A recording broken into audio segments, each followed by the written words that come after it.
Hello! Welcome to square talks. నేను హర్షిత. ఈరోజు నేను మాట్లాడబోయే టాపిక్ వచ్చేసి హోటల్స్ మరియు రెస్టారెంట్స్ లేకపోతే ఏదైనా ఫుడ్ ప్రొవైడ్ చేసే స్టాల్స్ కానీ ఏమేం రూల్స్ ఫాలో అవ్వాలి? గవర్నమెంట్ ఎలా వాటికి రూల్స్ పెట్టింది? ఎందుకు పెట్టింది? అయితే మనిషికి ఆహారం అనేది చాలా ఇంపార్టెంట్. ఆహారాన్ని తీసుకొనే మనిషి జీవన జీవనం అనేది సాగిస్తూ ఉంటాడు. ఏ జీవి అయినా ప్రాణం ఉంది, ఏ వస్తువు చిన్న పార్టికల్ అయినా దానికి ఆహారం అనేది అవసరం జీవించడానికి. సో, ఫుడ్ అనేది కొన్ని కొన్ని సార్లు మనం కొన్ని కొన్ని స్థితిలో కొన్ని కొన్ని కారణాల వల్ల బయట కొనుక్కొని తింటూ ఉంటాం.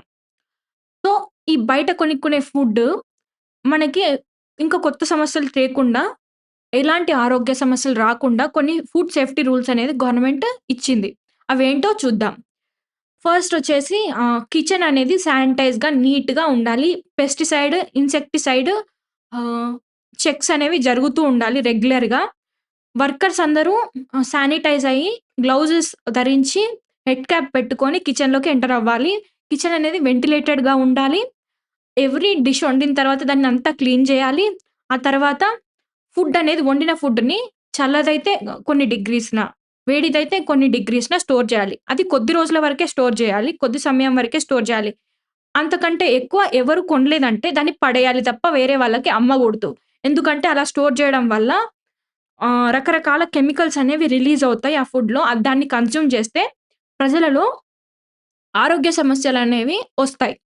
సో, ఇలాంటి ఫుడ్ సేఫ్టీ రూల్స్ అనేవి ఫాలో అవ్వాలి. దానివల్ల ప్రజల ఆరోగ్యమే కాకుండా హోటల్, రెస్టారెంట్ రెప్యుటేషన్ గూడా క్వాలిటీ ఫుడ్ అందించడం వల్ల దాని రెప్యుటేషన్ గూడా పెరిగి వాళ్ళకి గూడా ప్రాఫిట్స్ వచ్చే అవకాశం ఎక్కువుంది. అలాగే ఆయిల్స్ కూడా పదే పదే అదే నూనె వేడి చేసి వాడకుండా 2, 3 సార్లకి ఆయిల్ అంతా పడేయాలి. అండ్ అమ్మేటప్పుడు గూడా ఫుడ్ డిస్‌ప్లేలో ప్రాపర్ కవరింగ్ అనేది ఉండాలి ట్రాన్స్‌పరెంట్. ఈగలు అవి వాలకుండా ఎందుకంటే వర్షాకాలంలో మలేరియా, డయేరియా వంటి డిసీజెస్ రావచ్చు గాబట్టి ఓపెన్ ప్లేస్‌లో అమ్మేటప్పుడు ఖచ్చితంగా ప్రాపర్ మెజర్స్ అనేవి తీసుకోవాలి.